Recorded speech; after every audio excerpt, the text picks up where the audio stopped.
Isang VIP ward sa pinakamagarang ospital sa London. Dito nakahimlay ang isang 15 taong gulang na dalagita, 3 taon nang nasa comatose state. Isang sitwasyong kahit ang pinakamahuhusay na doktor ay sumuko na. Wala na po kaming magagawa sa ilalim ng modernong medisina. At noon dumating ang isang 26 taong gulang na Pilipinang nagsasanay sa tradisyonal na panggagamot. Pinagtawanan siya ng lahat. Ilang karayom lang, gigisingin ang isang batang 3 taon ng tulog. Kalokohan, panggagawayan yan. Pangungutya nila. Ngunit sa pagbaon ng unang karayom, isang nakakagimbal na pangyayari ang naganap. Ano kaya ito? 3:00 ng madaling araw. Bahagyang kumikindap-kindap ang mga ilaw sa pasilyo ng ospital. Tumagos sa ilong ang amoy ng disinfektante, ang kakaibang lamig ng amoy ng isang ospital. Sa harap ng silid 301, natigilan si Charles habang hawak ang doorknob. Araw-araw, parehong oras, parehong lugar, parehong pag-aalinlangan. Narito na naman po pala kayo, isang nurse ang marahang lumapit. Puno ng awa ang kanyang mukha. Hindi po ba kayo natulog? Hindi. Gusto ko lang makita si Sophie. Nanginginig ang boses ni Charles. Ang titulo niyang bilyonaryo ay walang halaga sa mga sandaling ito. Siya'y isang ama lamang, takot na mawalan ng anak. Pagbukas ng pinto, bumungad sa kanya ang tunog ng mga makina. Beep! Beep! Beep! Ang monitor na nagbabantay sa tibok ng puso. Ang ritmikong tunog ng ventilator. Sa gitna ng lahat ng ito, naroon si Sophie, 15 taong gulang. Isang buhay na huminto sa kanyang kabataan. Hello! Sophie! Anak! Hinawakan ni Charles ang kamay ng anak. Malamig. Isang maliit na kamay na tila butot balat na lamang. 3 taon na ang nakalipas, ang mga kamay na ito ang tumutugtog ng piano. Nakikipaghabulan sa mga kaibigan, magkahawak kamay. May paborito mong strawberry sa palengke kanina. Nakita ko lang nang dumaan ako. Walang sagot. Gaya ng dati, tinitigan ni Charles ang mukha ng anak. Maputlang balat, humpak na mga pisngi. Ngunit ang kanyang mga talukap ay bahagyang nanginginig. Sabi ng mga doktor, isa lamang itong reflex. Ngunit para kay Charles, ito na ang lahat. Ang tanging katibayan na buhay pa ang kanyang anak. Tag-araw ng 2022 nang mangyari ang aksidente. Tuwing naaalala niya ang araw na iyon, tila dinudurog ang kanyang puso. Sana pinigilan kita noong sinabi mong mangangabayo ka. Sinabi ko sanang madulas ang lupa dahil umulan kagabi. Bakit hindi ako nagpumilit? Nadulas ang kabayo at nahulog si Sophie. Malubha ang pinsala sa kanyang ulo. Bumukas ang pinto. Pumasok si Dr. Marcus Thorne, ang pinakamagaling na neurosurgeon sa London. Ngunit gaya ng dati, madilim ang kanyang mukha. Mr. Harrington, narito na naman po pala kayo. Doktor? Tila mas malakas ang panginginig ng talukap niya ngayon. Tingnan niyo po, bumuntong hininga si Dr. Thorne. Mr. Harrington, ilang beses na po nating napag-usapan ito. Isa lamang po itong simpleng muscle spasm. Ngunit sa abot ng kaalaman ng modernong medisina, wala na po kaming maiaalok pa. Ang mga salitang iyon ay tila punyal na tumusok sa dibdib ni Charles. Kung ganoon, ano ang gagawin ko? Panoorin na lang ang anak kong unti-unting namamatay? Tumaas ang kanyang boses, pinaghalong galit at desperasyon. Kumalma po kayo. Stable naman si Sophie. Ang mga life support machine ang pagpapanatili sa kanya sa pamamagitan ng makina. Buhay pa ba yon? Namuo ang luha sa mga mata ni Charles. Itinalikod niya ang kanyang mukha. Ayaw ipakita ang pagguho ng kanyang dangal bilang isang bilyonaryo. At noon nangyari. Beep, beep, beep, beep! Biglang naging irregular ang tunog ng heart monitor.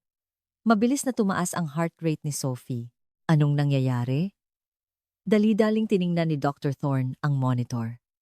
Nagsitakbuhan ang mga nurse. Pulse 150 at pataas pa. Taasan ang oxygen supply. Bilis. Ang silid ay biglang naging magulo. Naitulak si Charles sa isang tabi, nakatulala lamang. Sophie! Sophie! Anak! Abala ang mga medical staff. Nagtuturok ng gamot, nag-aayos ng makina. Pagkatapos ng ilang minutong tila walang katapusan, bumalik sa normal ang lahat. Haay, stable na siya. Pinunasan ni Dr. Thorne ang pawis sa kanyang noo. Bakit po nangyari yon? Hindi ko alam. Minsan, nangyayari talaga ito kahit nasa comatose state. Nagpapakita ng stress response ang katawan. Muling hinawakan ni Charles ang kamay ng anak. Tila mas mainit ito kaysa kanina. O, guni-guni niya lang ba? Doktor? Talaga po bang wala ng ibang paraan? Kahit ano. Susubukan ko. Nag-alinlangan si Dr. Thorne. Kahit pa sabihing, hindi ito siyentipiko? Anong ibig niyong sabihin? May narinig akong tsismis kamakailan. May isang nagsasanay daw sa tradisyonal na panggagamot mula sa Pilipinas. Kalimutan niyo na. Kalokohan lang yon. Tradisyonal na panggagamot? Nagliwanag ang mga mata ni Charles. Para siyang taong nalulunod na kumakapit sa patalim. Yung gumagamit ng karayom, yun ba ang ibig niyong sabihin? Oo. Pero pamahiin lang yon. Walang siyentipikong basehan. Basehan? Doktor, kahit ang siyensya niyo ay hindi kayang buhayin ang anak ko. Walang masabi si Dr. Thorne. Muling bumalot ang katahimikan sa silid. Tanging tunog ng makina ang maririnig. Tumingin si Charles sa labas ng bintana. Madilim pa rin ang bukang liwayway ng London. Hanggang kailan siya mabubuhay ng ganito? Nanginginig niyang tanong. Hanggang kailan? Muling nanginig ang talukap ni Sophie. Tila sasagot. Ngunit hanggang doon na lamang. Nagpasya si Charles sa kanyang sarili. Kahit ano, susubukan niya, kahit pamahiin pa yan. Kahit huwad na pag-asa, para sa kanyang anak. Sakto. Marahang bumukas ang pinto.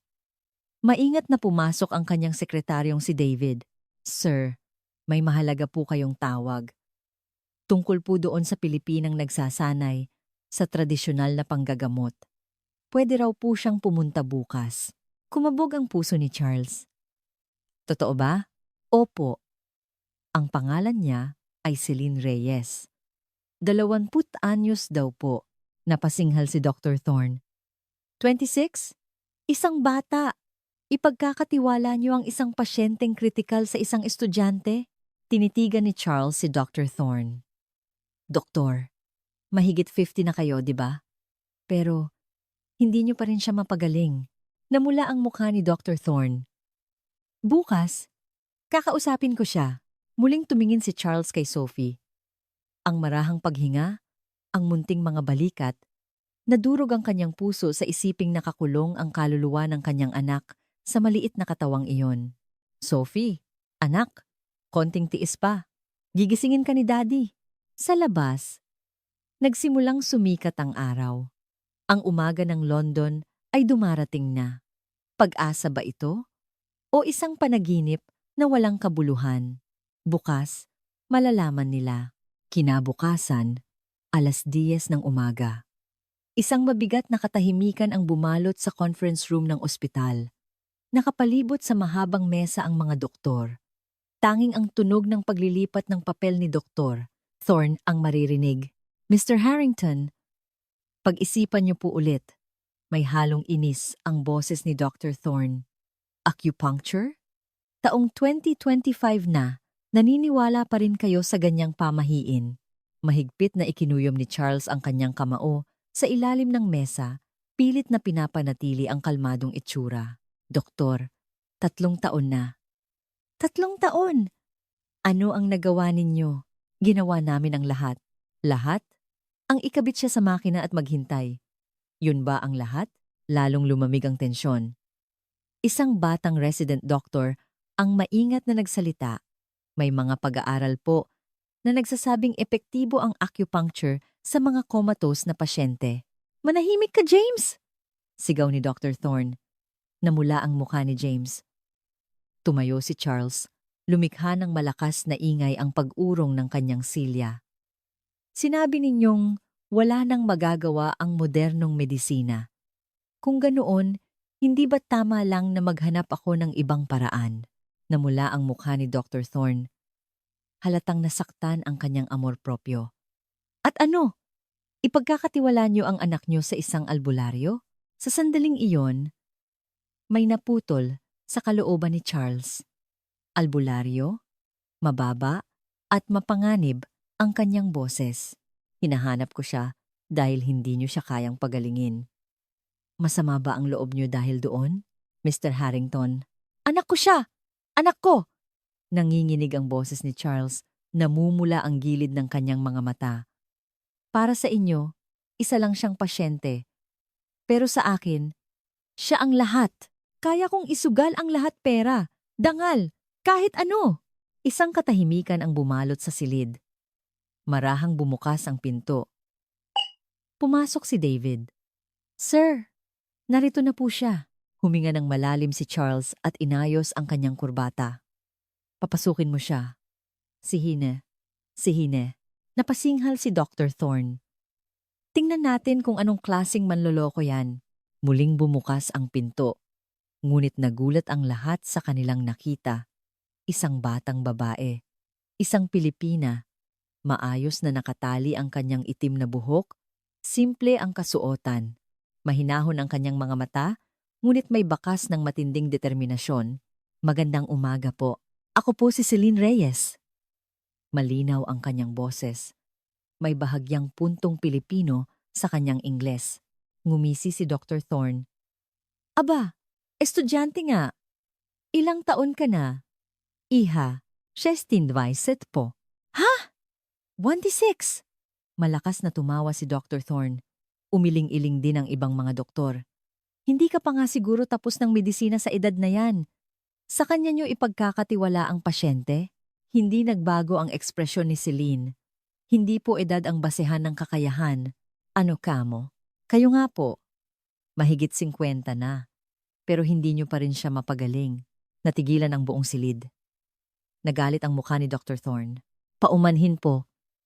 Pero totoo naman po. 'Di ba? Tumingin si Celine kay Charles. Mr. Harrington, hindi po ako nangangako ng himala. Nag-alinlangan ang tingin ni Charles. Kung ganoon, pero kung hindi man lang natin susubukan, pagsisisihan niyo po ito habang buhay. Ang mga salitang iyon ay tumama sa puso ni Charles. Tama siya. Pagsisisi ang pinakakinatatakutan niya. Ano ang gagawin mo? May kinuha si Celine mula sa kanyang bag. Isang maliit na leather case. Gagamit po ako ng karayom para pasiglahin ang kanyang daloy ng enerhiya. Bubuksan po natin muli ang mga daanang bumara. Napatawa si Dr. Thorne. Daloy ng enerhiya? Purong pamahiin. Kung yan po ang tingin ninyo, wala po akong magagawa. Kalmado pa rin si Celine. Pero noong na-stroke ang lolo ko, sumuko na ang mga doktor. Sinabi nilang magiging parang gulay na lang siya. At anong nangyari? Ngayon po, nakakalakad na siya. Dahil sa acupuncture, sumandal si Charles. Totoo ba yan? Opo. 78 na po siya, pero nag-aalaga pa rin ng kalabaw sa bukid namin. Isang munting pag-asa ang sumilay sa mga mata ni Charles. Posible rin kaya yon kay Sophie? Nag-alinlangan si Celine. Hindi ko po masabi, pero sa tingin ko, masyado pang maaga para sumuko. Bata pa po si Sophie. Malakas ang recovery niya sa edad na 15. Biglang tumayo si Dr. Thorne. Hindi ko hahayaang mangyari ang panlulokong ito. Mr. Harrington, mag-isip kayo. Hindi ikaw ang magdedesisyon dito, Doktor. Ano? Anak ko siya. Ako ang magdedesisyon. Tinitigan ni Charles si Celine. Kailan tayo pwedeng magsimula? Kahit ngayon po, mabuti. Pumunta na tayo sa silid niya. Hinampas ni Dr. Thorne ang mesa. Baliw na kayo. Siguro nga. Tumalikod si Charles. Pero hindi ko na kaya kung mananatili akong matino. Naglakad siya, papunta sa pinto. Kasunod si Celine. Sandali! Sigaw ni Dr. Thorne. Kung may mangyaring masama, walang pananagutan ng ospital. Huminto si Charles, hindi lumingon. Sige, nagsara ang pinto. Nagbulungan ang mga naiwang doktor. Baliw na talaga siya. Akala niya siguro, mabibili ng pera ang lahat. Kawawa naman. Ganyan na ang anak niya eh. Napaupo si Dr. Thorne. Bumuntong hininga siya. Tapos na. Tapos na talaga. Tumingin siya sa bintana. Kulay abo ang langit ng London. Tila uulan. Posible kaya talagang may ibang paraan. Umiling siya. Imposible. Isang batang 3 taon ng comatose. Magigising? Walang ganoong himala. Hindi. Hindi dapat magkaroon. Dahil kung magtagumpay ang Pilipinang yon, mawawalang saysay ang 30 taon kong karanasan. Nanginginig ang kamay ni Dr. Thorne. Isang masamang kutob ang kanyang naramdaman. Ang pasilyo, papunta sa silid ni Sophie, ay tila napakahaba. Tumutunog ang sapatos ni Charles. Tahimik naman ang mga hakbang ni Celine na nakasuot ng rubber shoes. Kasunod nila si David, Mr. Harrington. Unang nagsalita si Celine. Pwede po bang magkuwento pa kayo tungkol sa anak ninyo? Huminto si Charles. Pumasok ang sinag ng araw sa bintana ng pasilyo. Si Sophie. Masayahin siyang bata. Nanginginig ang kanyang boses. Tuwing 7:00 ng umaga, nagpipiyano siya. Mahilig siyang tumugtog ng Chopin. Lalo na ang nocturne. Natigilan si Charles.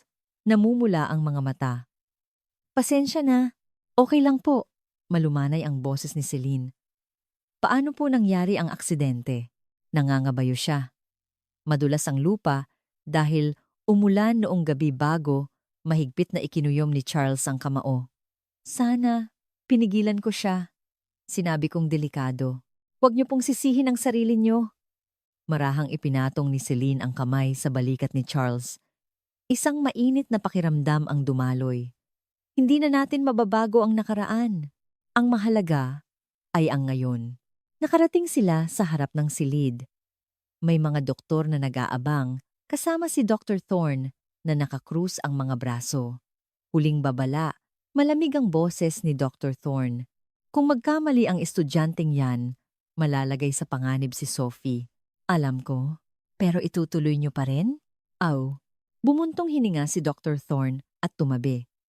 Sige, pero babantayan namin. Sa oras na may makita kaming kakaiba, ititigil namin agad. Tumango si Celine. Bumukas ang pinto. Naroon si Sophie. Tinatamaan ng sikat ng araw ang kanyang maputlang mukha. Nakakalat ang kanyang ginintuang buhok sa unan. Dahan-dahang lumapit si Celine at umupo sa tabi ng kama. Kamusta ka, Sophie? Malambing niyang sabi. Tila matagal na silang magkakilala. Hinawakan ni Celine ang pulso ni Sophie at nagsimulang kapain ito. Pumikit siya. Nag-concentrate. 1, 2, 3 minuto. Mabagal ang takbo ng oras. Pinigil ng mga doktor ang kanilang hininga. Napakihina ng kanyang pulso, dumilat si Celine. Pero may pag-asa pa. May natitira pang enerhiya ng buhay sa kaibuturan niya. Napasinghal si Dr. Thorne. Enerhiya ng buhay? Medikal na termino ba yan? Hindi sumagot si Celine. Kinuha niya ang leather case mula sa kanyang bag. Pagbukas niya, kumislap ang mga pilak na karayom. Magsisimula na po ako. Kinabahan si Charles. Pinagpawisan ang kanyang mga kamay. Nilinis ni Celine ang isang karayom gamit ang alkohol at sinuri ang ulo ni Sophie. Dahan-dahan niyang pinindot ang bahagi sa tuktok ng ulo. Ito po ang bayhuwi. Isang punto para gisingin ang diwa. Bumaon ang unang karayom.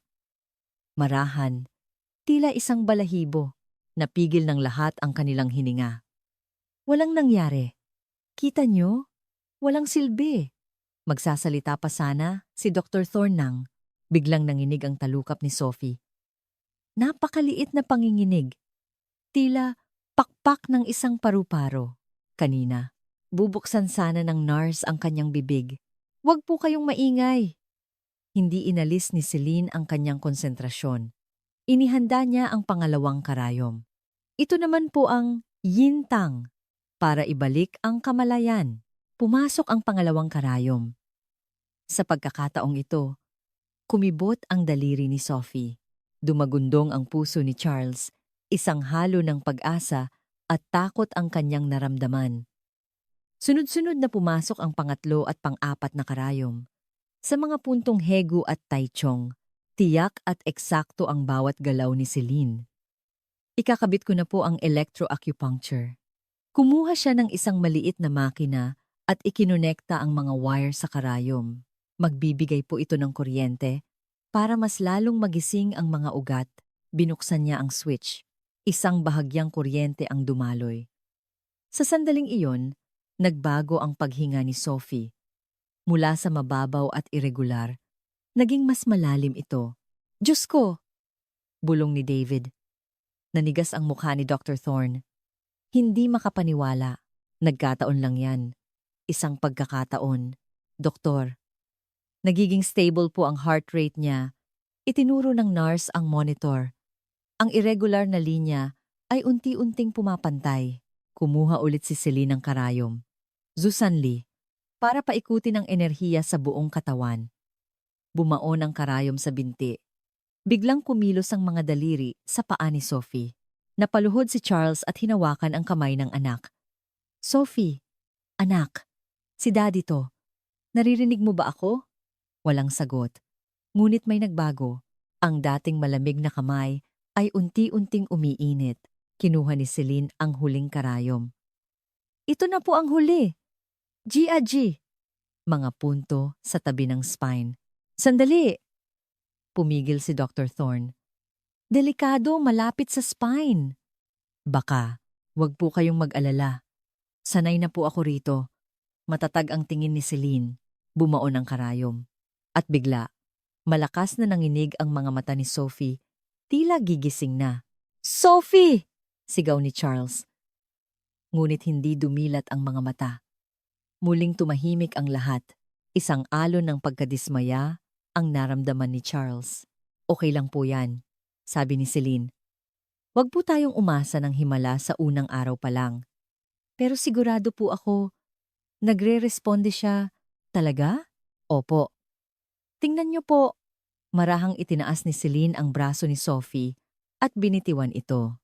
Dahan-dahang bumagsak ang braso, hindi tulad ng dati na bigla na lang lalagpak. Bumabalik na po ang muscle tone niya. Magandang senyales po yan. Muling nagkaroon ng liwanag sa mga mata ni Charles.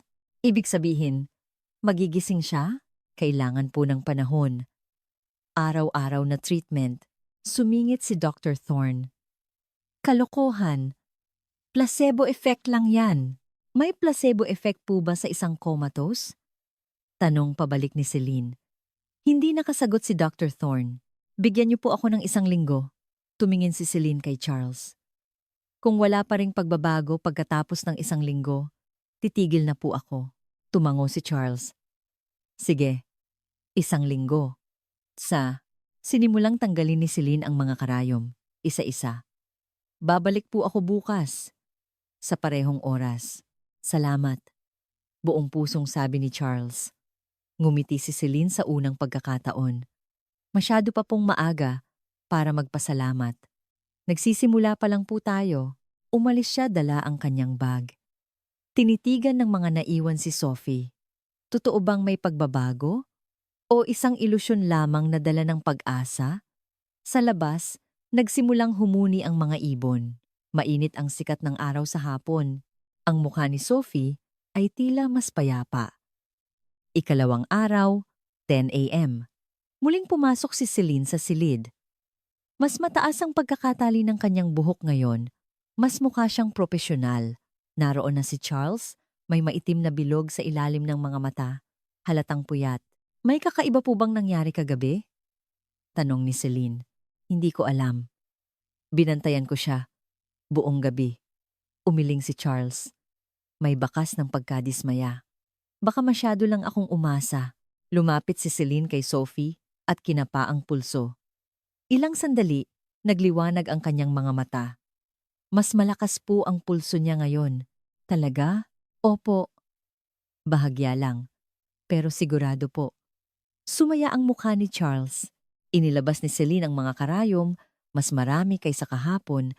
Ngayon po, mas malalim ang ibabaon ko. Hindi ba delikado yan? Kaya ko pong kontrolin.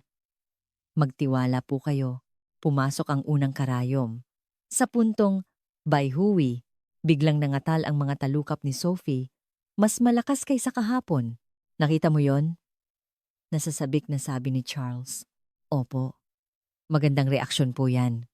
Sunod-sunod na pumasok ang ikalawa at ikatlong karayom. At noon, gumala W ang labi ni Sophie. Tila may sasabihin. Ah! Isang mahinang ungol ang lumabas. Napatayo si Charles. Sophie! Sophie! Muling tumahimik. Isang saglit na reaksyon. Kalma lang po. Pinakalma ni Celine si Charles.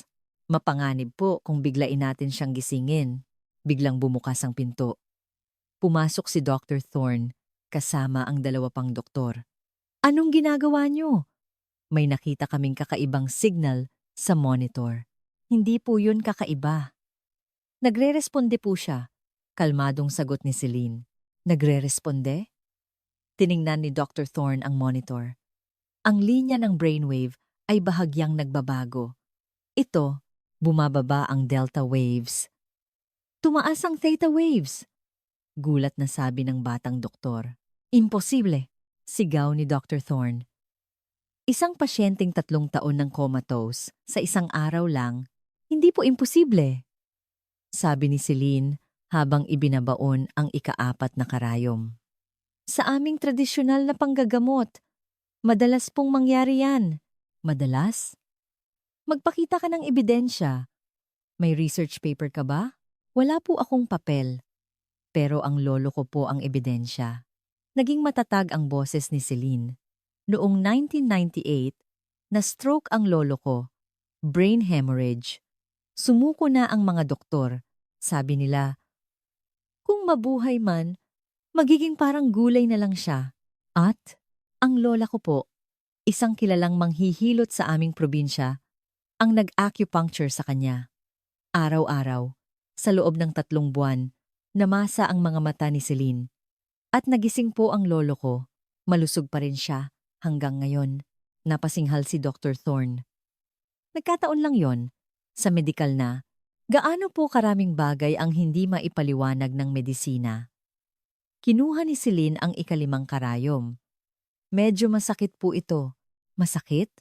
Paanong? Magtatawa pa sana si Dr. Thorne nang bumaon ng karayom. Malalim. Sa puntong, Zu Sanli. Aray! Napasigaw si Sophie. Malinaw. Tiyak. Natigilan ang buong silid. Napigil ng lahat ang hininga. Kanina. Sumigaw siya. Nanginginig na sabi ng nurse. Napaluhod si Charles at tinitigan ang mukha ng anak. Sophie, anak, si Daddy to. Naririnig mo ba ako? Sumagot ka. Walang sagot. Ngunit nagbago ang paghinga ni Sophie. Naging mas malalim.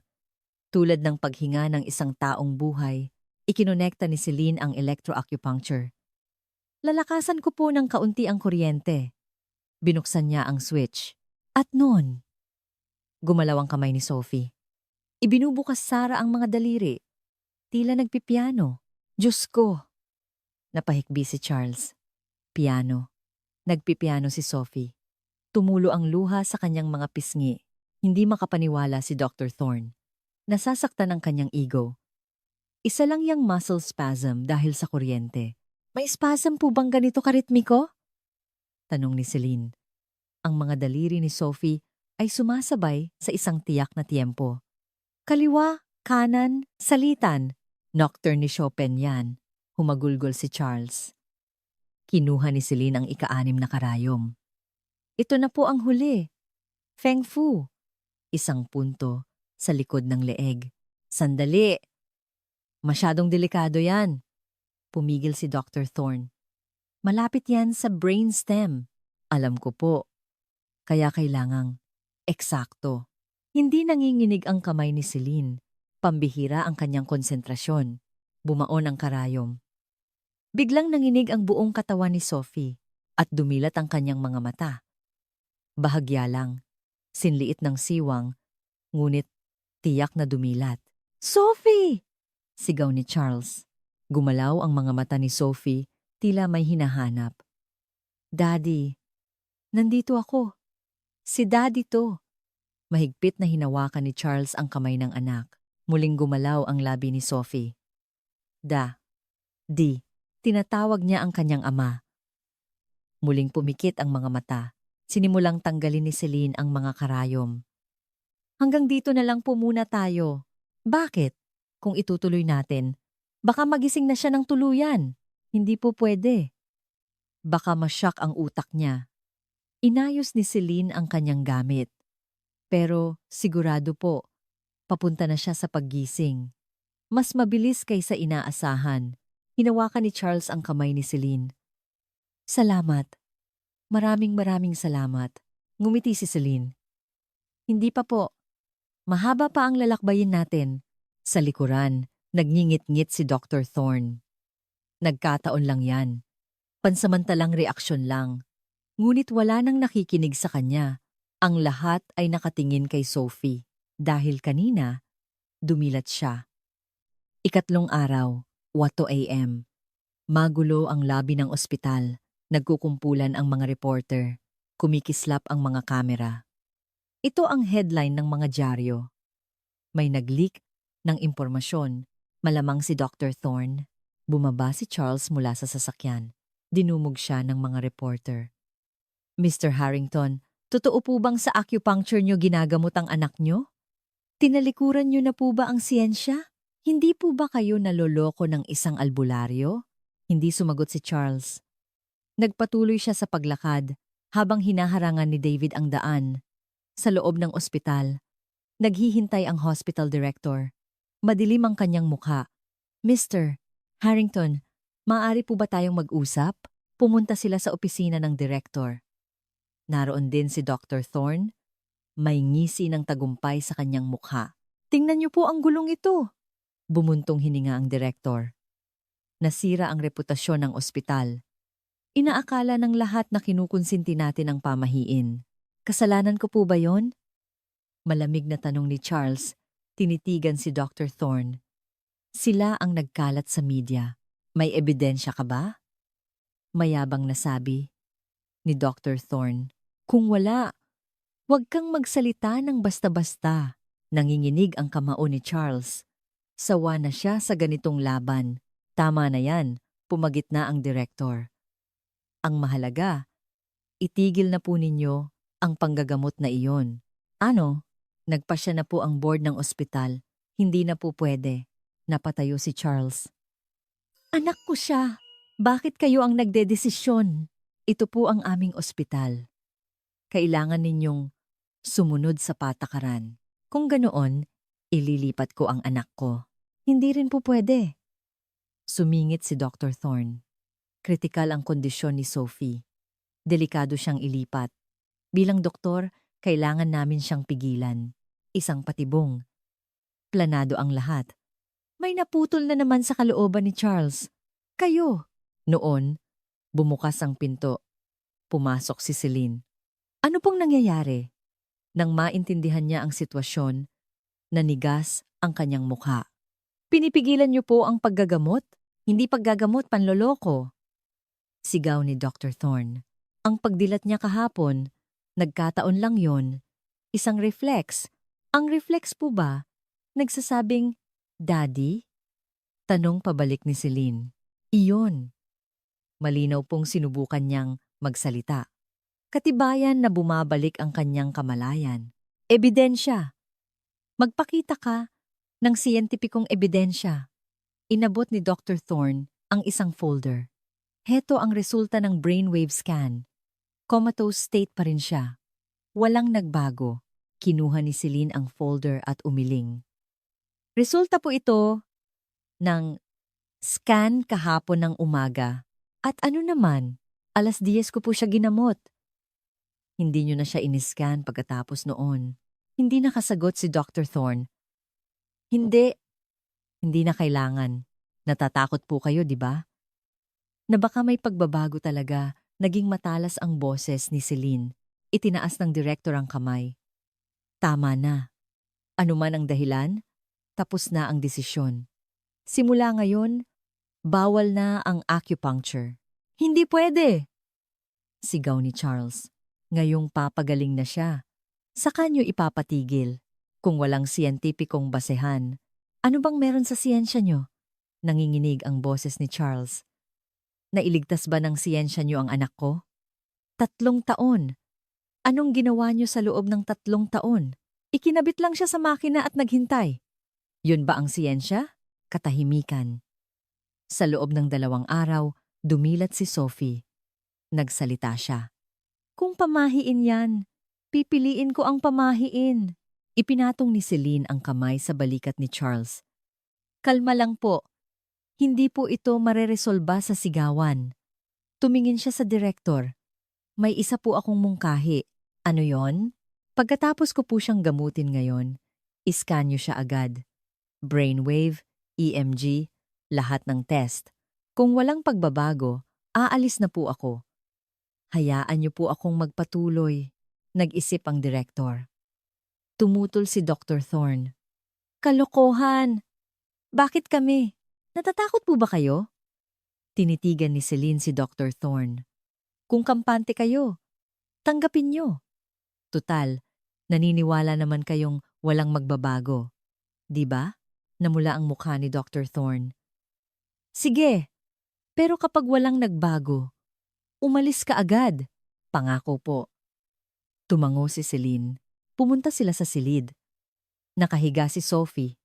Ngayon may bahagyang kulay na ang kanyang mga pisngi. Inilabas ni Celine ang mga karayom. Napakahalaga ng araw na ito. Hinawakan ni Charles ang kamay ng anak. Sophie, lakasan mo ang loob mo. Kailangan mong magising ngayon. Pumasok ang unang karayom. Biglang malakas na nanginig ang talukap ni Sophie. Higit pa sa kahapon. Ikalawa, ikatlo, at noon. Bumuka ang bibig ni Sophie. Pipi. Malinaw. Sinabi niyang apa, ang salitang Koreano, para sa daddy na nakasanayan nilang itawag sa kanya. Pinapanatili para sa continuity. Napahikbi si Charles. Oo anak, si daddy to. Nandito ako. Nanonood si Dr. Thorne sa likod. Namutla ang kanyang muka. Hindi makapaniwala. Ibinabaon ni Celine ang ika-4 na karayom. Gumalaw ang kamay ni Sophie, tila aabutin ang kamay ng ama. Please, bulong ni Charles. Please, gumising ka na. Pumasok ang ika-5 karayom at dumilat ang mga mata ni Sophie. Hindi pa lubos, pero kalahati. At may focus na ito. Nakatingin siya sa kanyang ama. Sophie! Sigaw ni Charles. Isang ngiti ang gumuhit sa labi ni Sophie. Malabo, ngunit isang tiyak na ngiti. At muli siyang pumikit, ngunit iba na ngayon. Isang payapang tulog, hindi koma, tinanggal ni Celine ang mga karayom. Ngayon, itest niyo na po siya. Dali-daling tinawag ni Dr. Thorne ang medical team. Pumasok ang mga equipment. Pagkatapos ng 30 minuto, lumabas ang resulta. Bumaba po ng malaki ang delta waves. Nagsisimula na pong lumabas ang alpha waves. Gulat na sabi ng nurse. Anong ibig sabihin yan? Tanong ni Charles. Sumagot si Dr. Thorne, nanginginig ang boses. Ibig sabihin, bumabalik na ang kanyang kamalayan. Bumagsak ang katahimikan sa silid. Siyensya ba ito? O pamahiin? Hindi na mahalaga. Dahil si Sophie, nagigising na. Ika-4 na araw, 9 a.m. Nag-iba ang aura sa silid. Ang resulta ng test kahapon ay ikinagulat ng lahat. Maraming doktor ang nagkukumpulan para manood. Inihanda ni Celine ang kanyang mga gamit. Mas marami siyang dalang karayom. At isang kakaibang makina. Ano po yan? Tanong ni Charles. Isang mas malakas na electrostimulator po. Mas malakas na kuryente ang kayang ibigay nito. Sa likod, nakakrus ang mga braso ni Dr. Thorne. Hindi siya umiimik, hindi tulad kahapon. Ang resulta ng brainwave scan ang nagpatahimik sa kanya. Kinapa ni Celine ang pulso ni Sophie. Mas malakas na po ang pulso niya. Bumabalik na ang kanyang G. Yang Chi? Tanong ng isang nurse. Ang enerhiya po ng buhay. Ang lakas na nagpapainit at nagpapagalaw sa katawan. Pumasok ang unang karayom, Bayhui. Nanginig ang kanyang mga talukap. Ikalawang karayom, Yintang. Sa pagkakataong ito, bahagyang gumalaw ang kanyang ulo, tila lilipat ng posisyon. Nakita niyo yon? Nasasabik na sabi ng resident doctor. Gumalaw ang ulo niya. Lumapit si Dr. Thorne. Reflex lang yan. Doktor, tama na. Pinigil siya ng direktor. Sunod-sunod na ibinaon ni Celine ang ikatlo at ikaapat na karayom sa GIG points sa tabi ng spine. Ikakabit ko na po ang kuryente. Wiing. Umingay ang maliit na makina. Biglang nanginig ang buong katawan ni Sophie. Isang mahaba at malinaw na unggol. Hinawakan ni Charles ang kamay ng anak. Sophie, naririnig mo ba ako? Si Daddy to. Gumalaw ang mga daliri ni Sophie, tila hahawakan ang kamay ng ama. Hinawakan niya. Hinawakan niya ang kamay ko. Napahigbi si Charles. Ibinabaon ni Celine ang ikalimang karayom. Zusanli. Itataas po nito ang enerhiya ng buong katawan. Makakatulong din po ito sa panunaw. Pagpasok ng karayom, isang kamangha-manghang bagay ang nangyari. Diyos ko! Gulat na sabi ng nurse. Unang beses sa 3 taon. Ngayon lang ulit gumalaw ang bituka niya. Sa loob ng 3 taon, tanging sa swero siya kumukuha ng nutrisyon. Ngumiti si Celine. Nagigising na po ang katawan niya. Naghahanda ng tumanggap ng pagkain. Ika-6, ika-7, at noon, dumilat ang mga mata ni Sophie. Ngayon, lubos na. Nakatingin siya diretso sa kisame. Sophie! Yumuko si Charles sa mukha ng anak. Gumalaw ang mga mata ni Sophie, hinahanap ang ama. At sa wakas, nagtama ang kanilang mga paningin. Pepe. Isang malinaw na boses. Paos, pero malinaw. Oo, Sophie, anak. Si Daddy to. Nandito ako. Tumulo ang luha sa pisngi ni Charles. Isang ngiti ang gumuhit sa labi ni Sophie. Bawat salita ay hirap, ngunit nabuo niya ang pangungusap. Napigil ng lahat ang hininga. Isang himala ang nasasaksihan nila. Maging si Dr. Thorne ay natulala. Namumula ang mga mata.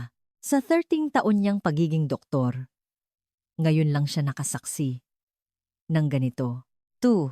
Big, bulong ni Sophie. Tubig? Gusto mo ng tubig? Dali-daling kumuha ng tubig ang nurse at dahan-dahang isinubo gamit ang kutsarita. Lumunok si Sophie. Malamig. Sabi niya. Masarap sa pakiramdam. Ibinabaon ni Celine ang ika-8 karayom.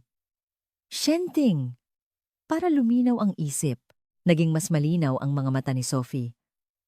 Nasa ospital ka, anak, sagot ni Charles. Nagkasakit ka.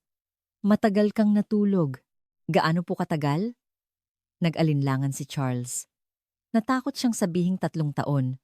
Medyo matagal, pero okay na. Gising ka na. Lumingon si Sophie at nakita si Celine. Ako si Celine. Ako ang gumagamot sa'yo. Mukha po kayong anghel. Mahinang ngumiti si Sophie. Nakita ko po kayo sa panaginip ko. Isang taong may hawak na kumikinang nakarayom. Namasa ang mga mata ni Celine. Lumapit si Dr. Thorne.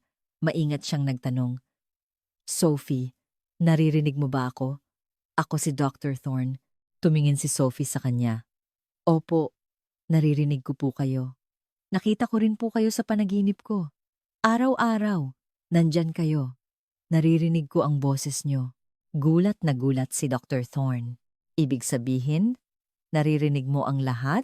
Minsan, parang nasa ilalim ako ng malalim na tubig. Tumingin ulit si Sophie sa ama.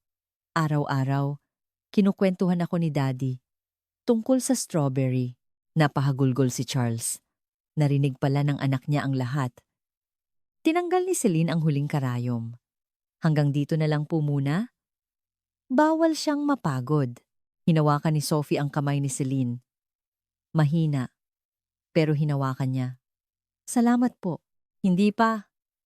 Gagaling ka pa ng lubusan. Pumikit si Sophie. Ngunit ngayon, payapa ang kanyang tulog.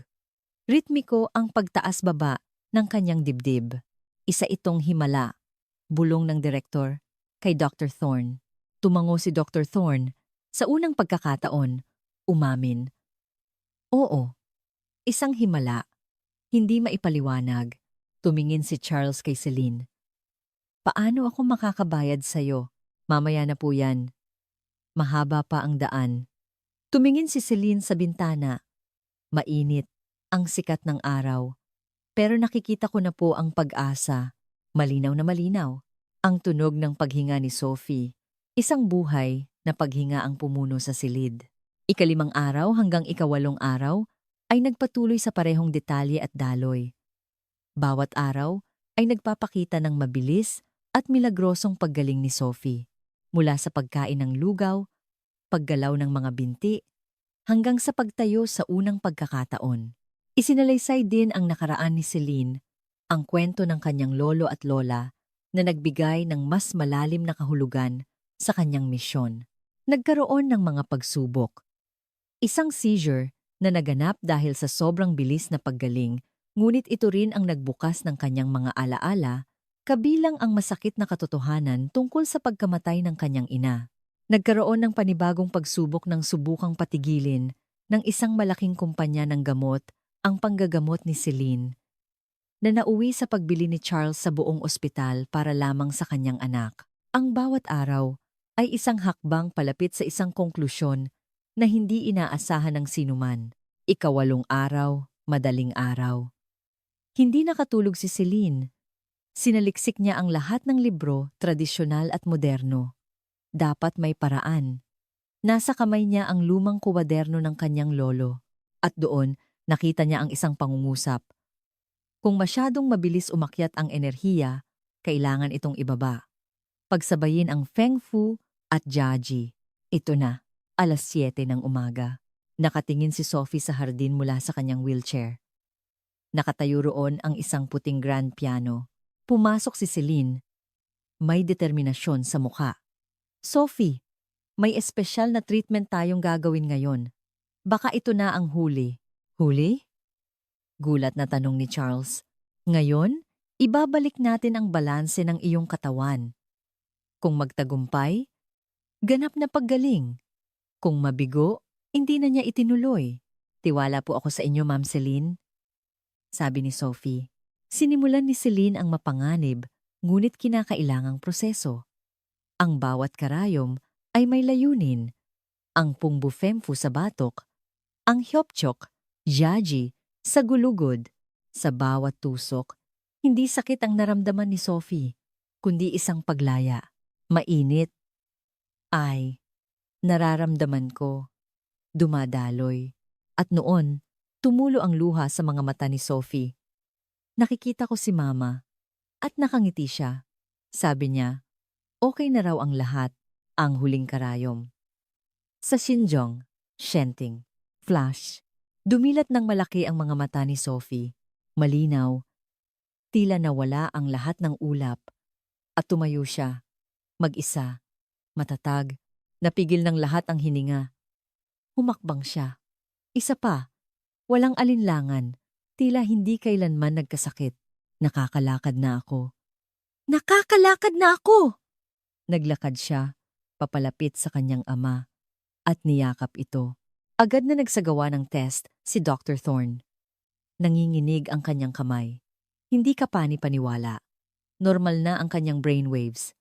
Ganap na siyang magaling. Tumingin si Sophie kay Celine. Ma'am, pwede na po ba akong magpiano? Oo naman. Lumabas sila sa hardin. Umupo si Sophie sa harap ng piano, inilagay ang mga daliri sa teklado at tumugtog siya. Moonlight Sonata, ang paborito ng kanyang ina. Ang musika ay pumuno sa hardin, sa hangin, sa mga puso ng lahat ng nakasaksi. Pagkatapos tumugtog, lumingon siya, nakangiti. Daddy, gutom na po ako. Gusto ko ng pizza. Napahalakhak si Charles. Sige, anak. Kakain tayo ng pinakamalaking pizza. Tahimik na inayos ni Celine ang kanyang gamit. Tapos na po ang trabaho ko rito. Saan po kayo pupunta? Tanong ni Sophie. Uuwi na po ako sa Pilipinas. Bibisitahin ko ang puntod ng lolo ko. Niyakap ni Sophie si Celine. Salamat po. Maraming salamat. Naging posible to dahil sa lakas mo. Sophie, ngumiti si Celine. Ilang araw ang lumipas. Ang headline ng dyaryo nang magtagpo ang tradisyon at sayensya. Isang himala ang isinilang. Nakasulat sa artikulo. Ang paggaling ni Sophie Harrington ay patunay na ang pagtutulungan ng silangan at kanluraning medisina ay nagbubukas ng bagong pinto para sa hinaharap. Sa isang interview, sinabi ni Dr. Thorne, "Ngayon ko naintindihan. Ang lahat ng uri ng medisina ay may iisang layunin, ang magligtas ng buhay. Ang mahalaga ay ang pasyente." Nagpadala si Charles ng malaking halaga kay Celine. Ngunit karamihan dito ay ibinigay niya sa mga charity na tumutulong sa mga mahihirap na may sakit. Muling naging isang pianista si Sophie. Sa kanyang unang konsyerto, sinabi niya, "Ang tugtog na ito ay para sa aking ina sa langit at sa lahat ng taong nagbigay sa akin ng pangalawang buhay." At nagsimula siyang tumugtog. Nocturne ni Chopin, ang himig ng pag-asa. Umiyak ang mga manonood. Dahil sila ay mga saksi sa isang himala. Isang himalang nagpapatunay na sa mundo, mayroon pa ring pag-asa. Ang kuwento ninyo, ano naman kaya? Saan man kayo naroroon, i-comment ang inyong saloobin. Huwag kalimutang mag-subscribe at i-like ang video para patuloy kaming makagawa ng mga kuwentong tulad nito. Maraming salamat sa inyong pagsama.